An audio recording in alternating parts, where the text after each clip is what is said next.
कि झूठ झूठ और झूठ, कोई मोदी मैजिक नहीं है, कोई गारंटी नहीं है। हर तरफ सिर्फ कोशिश कर रहे हैं कि डुगडुगी बजा दे, लेकिन इस बार डुगडुगी नहीं बज रहा है। अभी 13 मई को देश के प्रधानमंत्री नरेंद्र मोदी मुजफ्फरपुर आ रहे हैं, जहां पताई हवाई अड्डा पे उनका एक जनसभा होने वाला है, जिसको लेकर आज अविनाश तिरंगा और ऑक्सीजन बाबा के नाम से जो जनता सेवक कहते हैं उनके द्वारा एक प्रेस वार्ता किया गया शहर के खुदीराम बोस स्मारक स्थल पर। इसमें उन्होंने कहा है कि प्रधानमंत्री से उनके द्वारा किए गए वादों को अभी तक पूरा नहीं किया गया, जिसको लेकर कई सारे सवालों का प्रेस वार्ता के माध्यम से उन्होंने किया है कि जिस तरीके से उन्होंने वादा करके यहाँ से गए हैं पताई हवाई अड्डा का, चीनी मिल का, और भी बहुत सारी ऐसी चीज़ें हैं जो वादा करके गए हैं मगर अभी तक पूरा नहीं किया गया। फिर दोबारा से प्रधानमंत्री नरेंद्र मोदी जो है चुनाव में वोट मांगने आ रहे हैं यहाँ पे, ऐसे में इन सवालों का जवाब चाहिए। इसी को लेकर आज एक प्रेस वार्ता किया गया। इस प्रेस वार्ता के माध्यम से जनता के सेवक अविनाश तिरंगा क्या कुछ कहना है ये सुनते हैं। देखिए, कल प्रधान सेवक आ रहे हैं मुजफ्फरपुर, पिछले भी 2 टर्म आए हैं, लोकसभा चुनाव में भी आए, विधानसभा चुनाव में भी आए। एयरपोर्ट चालू करने की बात किए, मोतीपुर चीनी मिल का चीनी से चाय पीने की बात किए, लेकिन अभी तक कुछ हुआ नहीं, समझ में आके दिखाया गया, मतलब कि झूठ झूठ और झूठ। तो उनसे हम लोग पूछना चाहते हैं कि हमारे मुजफ्फरपुर का जो समाधान है, क्योंकि यह मुजफ्फरपुर सबसे मजबूत है उत्तर बिहार में हर दृष्टिकोण से, और उसके बाद भी यहाँ का विकास नहीं हो रहा है। बाहरी प्रत्याशी यहाँ दे दिए जा रहे हैं, और यहाँ का विकास कब होगा? क्या हमारे प्रधान सेवक मुजफ्फरपुर में विकास करेंगे? क्या चालू हुआ अब तक पताई हवाई अड्डा?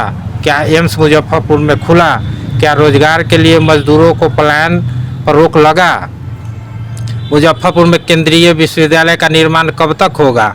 क्या चालू हुआ मोतीपुर चीनी मिल? राजधानी एक्सप्रेस मुजफ्फरपुर के रास्ते प्रतिदिन क्यों नहीं? अमृत भारत और वंदे भारत अब तक मुजफ्फरपुर से क्यों नहीं? एक्सप्रेसवे से क्यों नहीं जुड़ा मुजफ्फरपुर? वैशाली एवं सीतामढ़ी राष्ट्रीय मानचित्र पर पर्यटक स्थल के रूप में कब होगा? इन सब मांगों को लेकर हम लोगों ने उनसे पूछा है कि भाई आप आ रहे हैं तो मुजफ्फरपुर को फिर ठगने का काम कीजिएगा, वैशाली को ठगने का काम कीजिएगा, या इसको मुक्त कीजिएगा।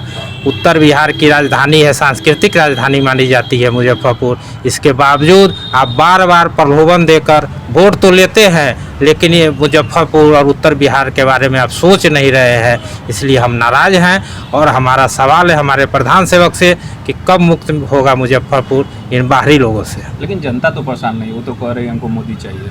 नहीं, परेशान है, कहीं कुछ नहीं है, कोई आपको नहीं दिख रहा है, कहीं कोई मोदी मैजिक नहीं है, कोई गारंटी नहीं है। हर तरफ सिर्फ कोशिश कर रहे हैं कि डुगडुगी बजा दे, लेकिन इस बार डुगडुगी नहीं बज रहा है। अभी तो बीजेपी में कितने सालों से बीजेपी में 25 वर्षों से थे। क्यों छोड़ दिए? छोड़ दिए क्योंकि वॉशिंग मशीन बन के रह गया है बीजेपी। जो कार्यकर्ता भाजपा को लेकर चले वो उनका कहीं अता पता नहीं है, और जो बाहरी लोग दूसरे दल के जो भ्रष्टाचारी हैं वे आकर यहाँ वॉशिंग मशीन में धुल के वे सत्ता पा ले रहे हैं, टिकट पा ले रहे हैं, पद पा ले रहे हैं। तो फिर हम लोग जैसे कि कोई आवश्यकता नहीं है। बीजेपी के रात यह सवाल किया जा सकता था, उस समय नहीं किया। नहीं किया है हमने सवाल, लेकिन उसको नज़रअंदाज कर दिया गया।